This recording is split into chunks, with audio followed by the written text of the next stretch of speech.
नमस्कार स्टूडेंट्स, एक बार फिर से आपका स्वागत है आपके अपने channel CSS with Harbans sir में। आज का जो हमारा टॉपिक रहेगा CSS प्रॉपर्टी का रहेगा कि HTML वेब प्रोग्रामिंग लैंग्वेज में CSS की प्रॉपर्टी को कैसे डिफ़ाइन किया जाता है, जिसके थ्रू आप HTML वेबसाइट की जो कंटेंट्स होते हैं, जो उसका डिस्प्ले होता है, उसको किस तरह से आप डिफ़ाइन कर सकते हो, उसको किस तरह से मोर अट्रैक्टिव बना सकते हो। इसके लिए यूज़ करेंगे हम CSS property. CSS property HTML web programming language के लिए एक रूल ऑफ कंसिस्ट रखती है, यानी एक ऐसा रूल ऑफ सेगमेंट रखती है जिसके थ्रू आप CSS की प्रॉपर्टीज़ को डिफ़ाइन करते हो। ए CSS rule consists of CSS selector and A set of CSS properties. CSS के जो रूल्स हैं, उस रूल्स के अंदर जो कॉम्बिनेशन होता है वो CSS सेलेक्टर और CSS प्रॉपर्टीज़ का होता है। इन प्रॉपर्टीज़ को आप HTML के जो टैग्स हैं, जो एलिमेंट्स हैं, या उसका जो डिस्क्रिप्शंस होता है वहाँ पर अप्लाई करते हो। The CSS selector determine what HTML element to target with the CSS rule, यानी ये HTML एलिमेंट को टारगेट रख के अपनी CSS के रूल्स को अप्लाई करता है। The CSS property specify what to style of the target HTML element, and CSS rules have to be specified inside either a style element or inside an external CSS file।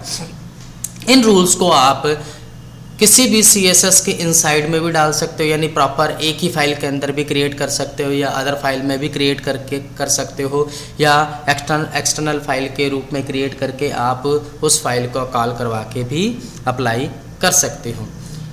Here are some basic CSS property to work with, यानी HTML programming language में CSS की जो कुछ properties हैं जिनके बारे में हम डिस्कस करेंगे वो कुछ इस प्रकार है। जैसे पहली है टेक्स्ट प्रॉपर्टी, यानी अगर किसी टेक्स्ट की प्रॉपर्टी को चेंज करना है, जैसे उसका स्टाइल हो गया, उसका साइज हो गया, उसका कलर हो गया, उसका बैकग्राउंड हो गया, तो वो सारा का सारा जो प्रॉपर्टीज़ डिफाइन होता है वो टेक्स्ट प्रॉपर्टीज़ में होता है।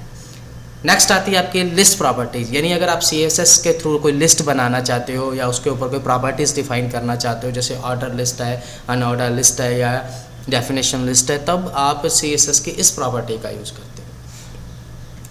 बॉर्डर प्रॉपर्टी, अगर आप वेब पेज में कोई बॉर्डर डिज़ाइन करते हो, या टेबल में कोई बॉर्डर डिज़ाइन करते हो, या वेब पेज का कंटेंट कोई बॉर्डर के रूप में डिज़ाइन करना चाहते हो, तो आप CSS की इस प्रॉपर्टी का यूज़ करके वहाँ पर इफेक्ट बॉर्डर के रूप में इफेक्ट लगा सकते हो।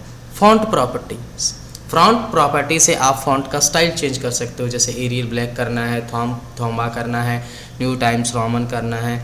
इस तरह के जो फॉन्ट्स हैं उनको अगर स्टाइल में अप्लाई करना चाहते हो तो आप फॉन्ट प्रॉपर्टीज़ को अप्लाई करते हो।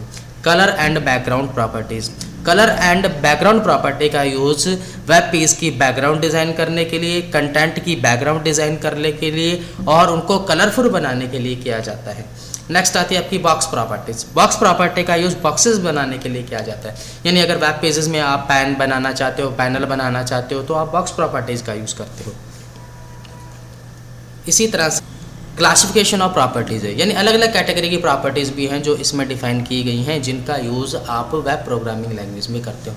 यानी कुल मिला के आप ये कह सकते हो कि जब भी आप वेब पेज बनाओगे और वो भी HTML के थ्रू, तब आप CSS प्रॉपर्टीज़ को सेलेक्टर और रूल्स के अकॉर्डिंग अप्लाई करते हो। यानी CSS प्रॉपर्टी जो होता है कॉम्बिनेशन ऑफ रूल्स होता है, और इस रूल्स के अंदर सेलेक्टर्स, ID, प्रॉपर्टीज़, इनको डिफाइन किया जाता है, और ये जो डेफिनेशन अप्लाई होती है ये आपकी HTML एलिमेंट पर होती है। यानी इसका जो टारगेट रहता है वो HTML एलिमेंट रहता है, और उस एलिमेंट पर आप इन प्रॉपर्टीज़ को अप्लाई करते हो। अलग अलग वे से आप इन प्रॉपर्टीज़ को अप्लाई कर सकते हो, जिसके अकॉर्डिंग ये अपने इफ़ेक्ट्स देते हैं, और उसी के अकॉर्डिंग आपकी डिज़ाइनिंग पूरी होती है। तो सबसे पहले अपन बात करते हैं फ़ॉन्ट प्रॉपर्टी। फ़ॉन्ट एक ऐसी प्रॉपर्टी है जिसके थ्रू आप फ़ॉन्ट को डिज़ाइन करें। फ़ॉन्ट प्रॉपर्टीज़ में काफ़ी सारी प्रॉपर्टीज़ डिफ़ाइन की गई हैं, जैसे फ़ॉन्ट की फैमिली होगी, फ़ॉन्ट का स्टाइल होगा, फ़ॉन्ट वेरिएंट हो गया, फ़ॉन्ट का वेटेज हो गया, या फ़ॉन्ट का साइज़ हो गया, या फ़ॉन्ट का स्टाइल हो गया। तो इस तरह की अगर आप फ़ॉन्ट के अकॉर्डिंग कोई प्रॉपर्टी अप्लाई करना चाहते हो तो इसके लिए आप फ़ॉन्ट प्रॉपर्टी का यूज़ करते हो। फ़ॉन्ट प्रॉपर्टी फ़ॉन्ट यानी अगर आप फ़ॉन्ट की कोई प्रॉपर्टी डिफ़ाइन करना चाहते हो, यानी HTML एलिमेंट के अंदर आपने फ़ॉन्ट टैग यूज़ किया है, अगर उस फ़ॉन्ट टैग के ऊपर कोई प्रॉपर्टीज़ अप्लाई करना चाहते हो CSS की, तो आप इस प्रॉपर्टी का यूज़ करते हो। इसके थ्रू फ़ॉन्ट का जो स्टाइल होगा, उसकी जो फैमिली होगी, वेरिएंट्स होंगे, साइज़ होंगे, उनको आप इस इफ़ेक्ट से या इस प्रॉपर्टी से चेंज कर सकते हो। इसी तरह आती है कलर एंड बैकग्राउंड प्रॉपर्टी। यानी अगर आप HTML प्रोग्रामिंग या HTML में जो वेबसाइट डिज़ाइन है उसका कलर और उसकी बैकग्राउंड को चेंज करना चाहते हो, या बैकग्राउंड से रिलेटेड कोई इफ़ेक्ट लगाना चाहते हो, या कलर से रिलेटेड कोई इफ़ेक्ट लगाना चाहते हो, तो CSS की इस प्रॉपर्टी का आप यूज़ करते हो। इसके अंदर जो डिफाइनिंग प्रॉपर्टीज़ हैं वो है कलर, बैकग्राउंड इमेज, बैकग्राउंड पीट, background attachment and background position और बैकग्राउंड।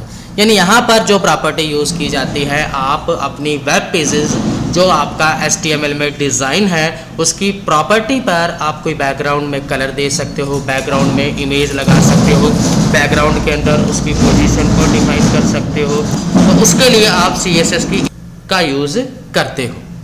यानी कुल मिला के ये कह सकते हो, अगर आप इमेज के रूप में बैकग्राउंड चाहते हो, या कलर के रूप में बैकग्राउंड चाहते हो, या कोई पोजीशन चाहते हो बैकग्राउंड की, तब आप इस प्रॉपर्टी का यूज़ करते हो।